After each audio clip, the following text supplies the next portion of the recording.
خطبہ مسنونہ کے بعد میں نے جس آیت کریمہ کی تلاوت کرنے کا شرف حاصل کیا ہے، اللہ تعالیٰ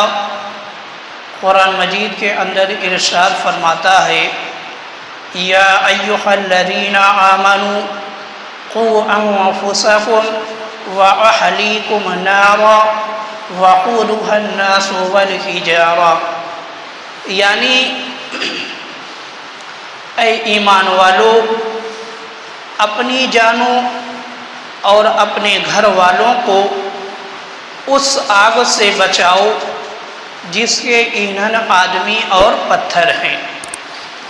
میرے مسلمان بھائیوں، اس آیت کریمہ کے اندر اللہ تعالیٰ نے اہل ایمان کو یہ حکم دیا کہ اے ایمان والو، خود کو جہنم کی آگ سے بچاؤ، خود کو جہنم کی آگ سے بچاؤ، یعنی ایسا کام نہ کرو جس کی وجہ سے جہنم میں جانا پڑے، جس کی وجہ سے جہنم کی آگ میں جلنا پڑے، کوئی ایسا کام نہ کرو، اور اپنے گھر والوں کو بھی جہنم کی آگ سے بچاؤ۔ اب یہ اہل خانہ پر جو ہے ذمہ داری رکھی جا رہی ہے کہ جہاں پر تم کو خود کو جہنم کی آگ سے بچانا ہے، وہیں پر جو ہے تمہاری یہ بھی ذمہ داری ہے کہ تم جو ہے اپنے اہل خانہ کو بھی جو ہے جہنم کی آگ سے بچاؤ، یعنی ان کو ایسے کام کرنے کا حکم دو، ایسی تعلیم انہیں دو جو راستہ، جو تعلیم جنت تک لے جاتی ہو۔ ایسا کام کرنے سے انہیں روکو کہ جو کام جو ہے انہیں جہنم کی طرف لے جاتا ہو، بلکہ انہیں ایسا کام کرنے کا حکم دو، انہیں ایسی تعلیم دو جو راستہ جو ہے جنت تک جاتا ہو۔ تو اس آیت کریمہ کے اندر جو ہے اللہ تعالیٰ نے دو باتوں کا حکم دیا۔ پہلی بات تو یہ کہ اہل ایمان کی یہ ذمہ داری بنتی ہے کہ وہ خود کو بھی جو ہے جہنم سے بچائے، جہنم کی آگ سے بچائے، اور دوسری ذمہ داری اس کی یہ بنتی ہے کہ وہ اپنے اہل خانہ کو بھی جو ہے جہنم کی آگ سے بچائے۔ اب میرے مسلمان بھائیوں، جب ہم اس حوالے سے اپنے اسلاف کی سیرت کو پڑھتے ہیں، اپنے اسلاف کی سیرت کو دیکھتے ہیں، تو کتابوں میں جو ہے یہی ملتا ہے کہ ہمارے جو اسلاف تھے، ہمارے جو بزرگان دین ہیں، جو ہمارے آئیڈیل ہیں، جو ہمارے لیے اور تمام لوگوں کے لیے آئیڈیل ہیں، جب ہم ان کی زندگی کو پڑھتے ہیں، ان کی زندگی کو دیکھتے ہیں، تو کتابوں کے اندر یہی ملتا ہے کہ وہ خود بھی جو ہے اپنے آپ کو جہنم کی آگ سے بچایا کرتے تھے، اور اپنے اہل خانہ کو بھی جہنم کی آگ سے جو ہے کبھی نصیحت کر کے بچایا کرتے تھے، کبھی اسلامی تعلیمات دے کر جو ہے انہیں جہنم کی آگ سے بچایا کرتے تھے، کبھی وصیت کر کے جو ہے انہیں جہنم کی آگ سے بچایا کرتے تھے۔ یعنی وہ اس انداز میں جو ہے اپنی اولاد کی تربیت کرتے تھے کہ ان کی اولاد جو ہے جہنم کی آگ سے بچ جائے۔ یعنی ان کا پورا جو خیال ہوتا تھا وہ اپنے آپ پر بھی ہوتا تھا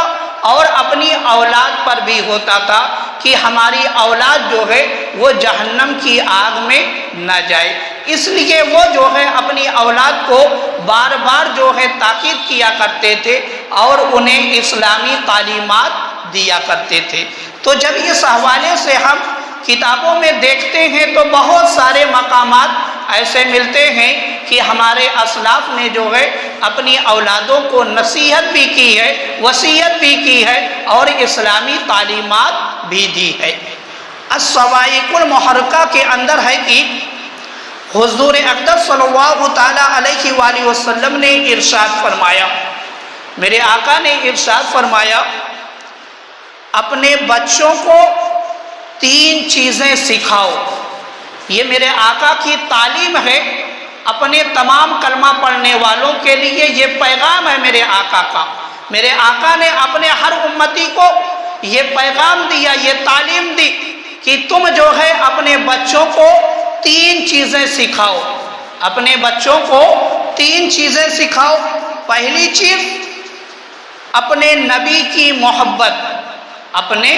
نبی کی محبت، اور دوسری چیز اہل بیت کی محبت، اور تیسری چیز جو ہے قرآن کی تعلیم۔ یہ میرے آقا سرکار دو عالم صلی اللہ تعالیٰ علیہ وآلہ وسلم نے ہم اور آپ کو بتایا کہ اس انداز سے جو ہے بچے کی پرورش کی جائے، اس انداز سے جو ہے بچوں کو پروان چڑھایا جائے کہ ان کے دل میں جو ہے سب سے پہلے نبی کی محبت ڈالی جائے، پھر اس کے بعد اہل بیت کی محبت ڈالی جائے، اور انہیں قرآن مجید کی تعلیم دی جائے۔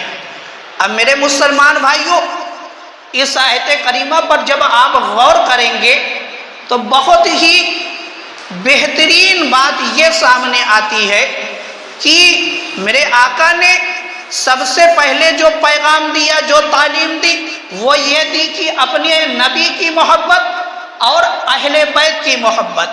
تو اب جب اس کے حوالے سے ہم دیکھتے ہیں تو حدیث پاک سے یہ معلوم ہوتا ہے کہ حدیث پاک کے اندر یہ آیا ہے کہ نبی کی محبت اور اہل بیت کی محبت جو ہے ایمان کی جان ہے، ایمان کی جان ہے۔ یعنی ہم نے اگر اپنے اولاد کو جو ہے نبی کی محبت اور اہل بیت کی محبت سکھا دی، ان کے دل میں ڈال دی، تو ان کا ایمان جو ہے مضبوط ہو جائے گا، ان کا ایمان مضبوط ہو جائے گا، اور وہ کبھی بھی جو ہے گستاخ رسول سے دوستی نہیں کریں گے، کیونکہ اہل بیت کی محبت اور نبی کی محبت جو ہے ایمان کی جان ہے۔ اب جب ایمان جیسی دولت سینے میں آ جائے گی، دل کے اندر آ جائے گی، تو اس کی حفاظت کے لیے جو ہے میرے آقا نے فرمایا کہ قرآن کی تعلیم دی جائے۔ تو جب قرآن کی تعلیم بھی بچے کے اندر آ جائے گی تو وہ قرآن کی روشنی میں جو ہے اپنے ایمان کی حفاظت کر لے جائے گا۔ ورنہ میرے مسلمان بھائیوں، اگر قرآن کی تعلیم ہمارے دل میں نہیں ہوگی تو ہم اپنے ایمان کی حفاظت جو ہے نہیں کر پائیں گے۔ ایمان کی حفاظت کے لیے جو ہے قرآن مجید کی تعلیم بہت ہی زیادہ ضروری ہے۔ تو میرے آقا نے یہ ہم اور آپ کو تعلیم دی کہ اس انداز سے جو ہے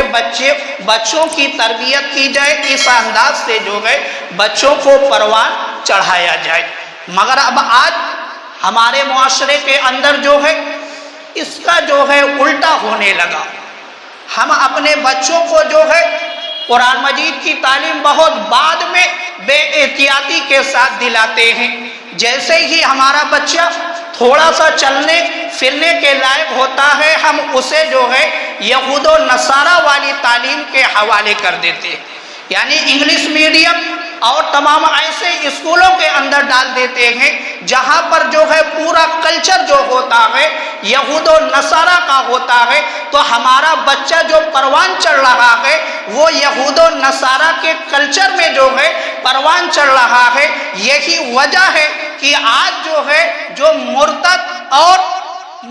مرتد مسلمان ہو رہے ہیں، یعنی جو بہت تیزی کے ساتھ اسلام کو چھوڑ رہے ہیں، کلمہ گو جو اپنے آپ کو کہہ کر اور اسلام سے دوری کر رہے ہیں، یہی وجہ ہے کہ ہم نے اگر پہلے انہیں اسلامی تعلیم دلا دی ہوتی، ان کا ایمان و عقیدہ مضبوط کر دیا ہوتا، تو ہرگز جو ہے آج یہ چیز دیکھنے میں نہ آتی۔ مگر ہم نے بچپن سے ہی اپنے بچوں کو جو ہے ایسے کلچر کے حوالے کر دیا جہاں پر اسلام کے خلاف تعلیم دی جاتی ہے، جہاں پر عیسائیوں اور یہودیوں کی تعلیم دی جاتی ہے، تو وہی چیز جو ہے ہمارے بچوں کے دلوں میں رچ جاتی ہے، بس جاتی ہے۔ اسی لیے ان کی سمجھ میں جو ہے اسلام کی اہمیت نہیں آتی، اسی لیے وہ اسلامی تعلیمات کو جو ہے ہلکے میں لے کر اپنی زبان سے کفریہ الفاظ ادا کر دیتے ہیں، اور جس کی وجہ سے جو ہے وہ اسلام کے دائرے سے باہر ہو جاتے ہیں۔ تو میرے مسلمان بھائیوں، یہ غور کرنے والی بات ہے کہ میرے آقا نے فرمایا کہ اپنے بچوں کو جو ہے سب سے پہلے 3 چیزیں سکھاؤ: اپنے نبی کی محبت، اہل بیت کی محبت اور قرآن کی تعلیم۔ اور ابو داؤد شریف کے اندر ہے کہ حضرت عبداللہ بن عمر سے روایت ہے کہ رسول اللہ صلی اللہ تعالی علیہ وآلہ وسلم نے ارشاد فرمایا،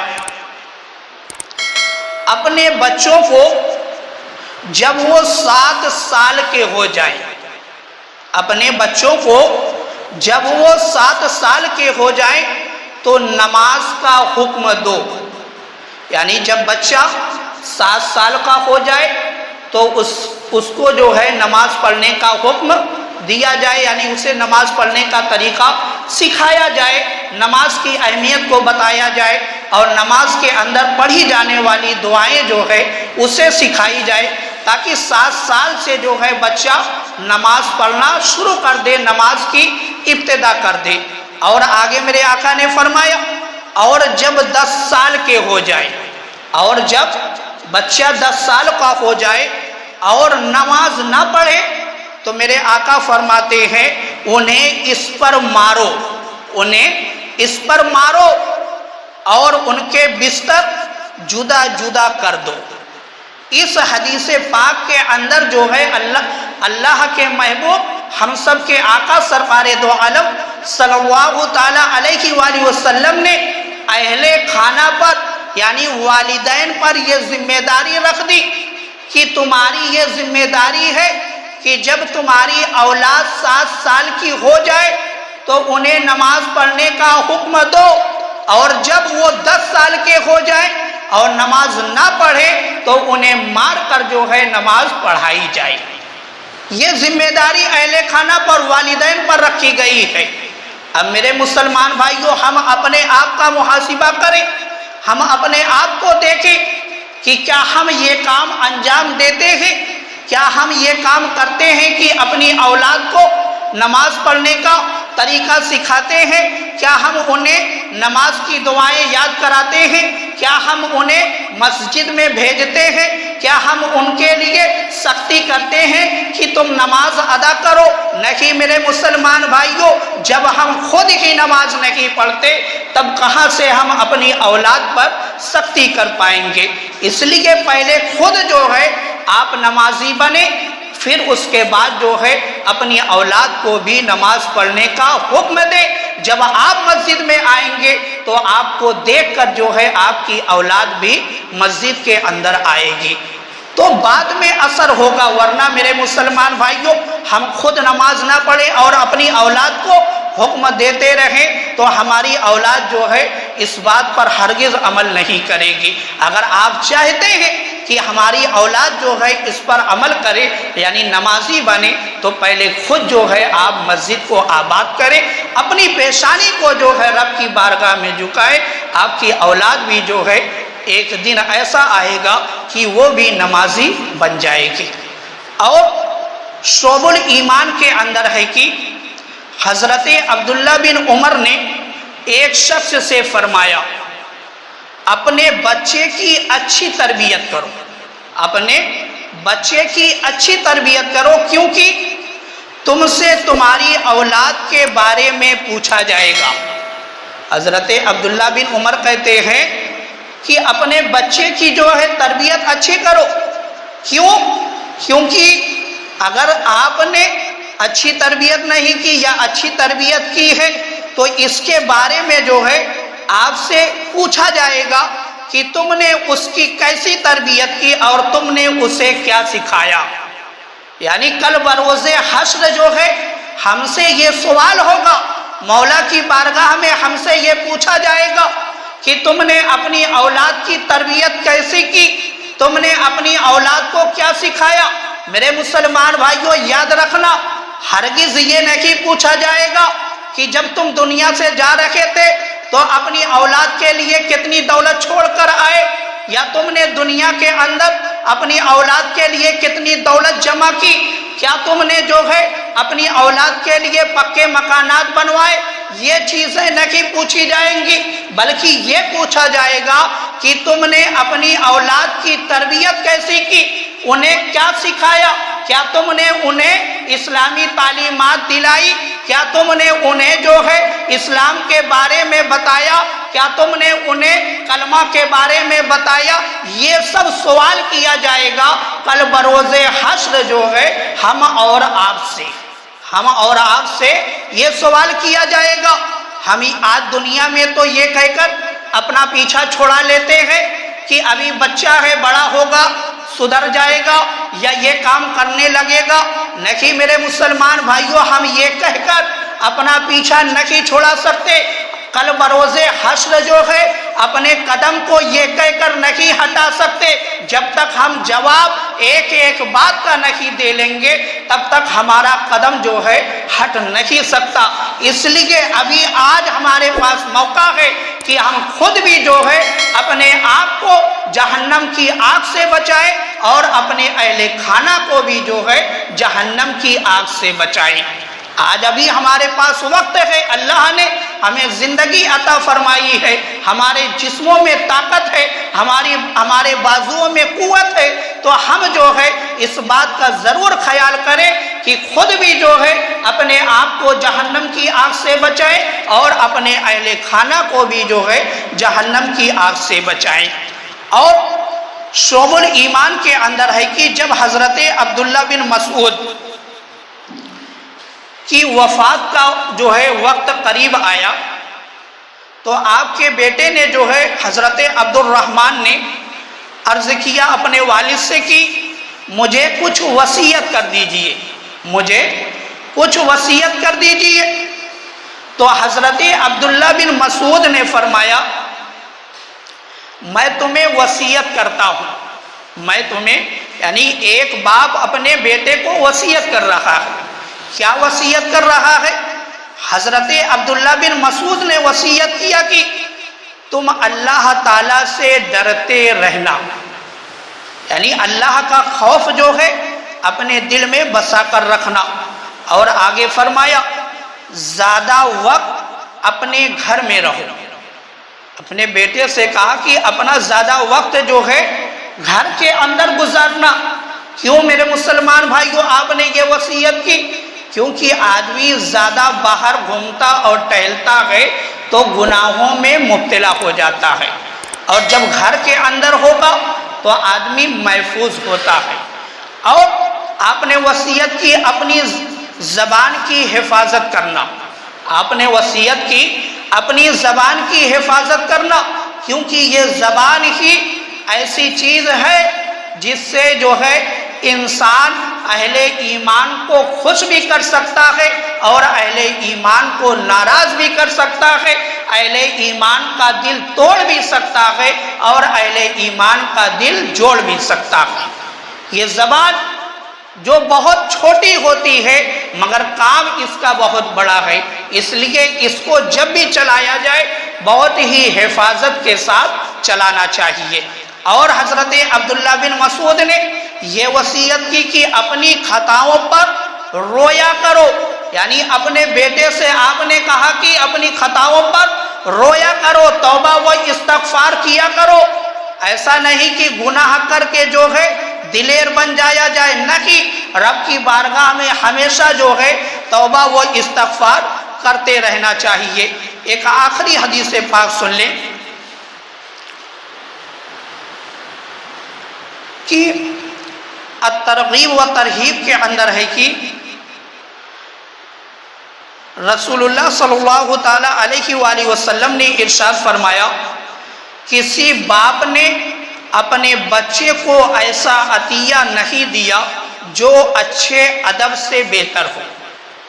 یعنی باپ کی طرف سے سب سے خوبصورت، سب سے قیمتی جو تحفہ ہوتا ہے اولاد کے حق میں، وہ بہترین ادب ہے، وہ بہترین ادب ہے۔ یعنی اگر باپ نے اپنی اولاد کو، والدین نے اپنی اولاد کو بہترین ادب عطا فرما دیا، بہترین ادب جو ہے دے دیا، تو اس نے اپنی اولاد کو جو ہے سب سے قیمتی تحفہ عطا فرما دیا،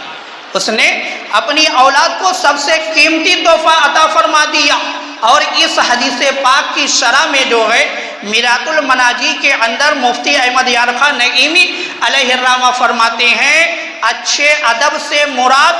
بچے کو دیندار، متقی، پرہیزگار بنانا ہے۔ یعنی جو میرے آقا نے فرمایا کہ بہترین ادب، اچھا ادب اگر دیتا ہے کوئی اپنی اولاد کو، تو اس کا مطلب یہ بنتا ہے کہ تم اپنی اولاد کو جو ہے دیندار بناؤ، متقی بناؤ، پرہیزگار بناؤ۔ کیوں؟ کیونکہ اولاد کے لیے اس سے اچھا عطیہ کیا ہو سکتا ہے کہ یہ چیز دین و دنیا میں جو ہے دونوں میں کام آتی ہے۔ اگر بیٹا نیک ہے تو دنیا میں بھی جو ہے بھلا ہے اور آخرت میں بھی بھلا ہے۔ اس لیے کوشش یہی کرنی چاہیے کہ خود بھی جو ہے اپنے آپ کو جہنم کی آگ سے بچائیں اور اپنے اہل خانہ کو بھی جو ہے جہنم کی آگ سے بچائیں، اور اپنی اولاد کو جو ہے بہترین تعلیم دینے کی کوشش کریں۔ اللہ تعالیٰ کی بارگاہ میں دعا ہے کہ مولا ہم سب کو عمل کرنا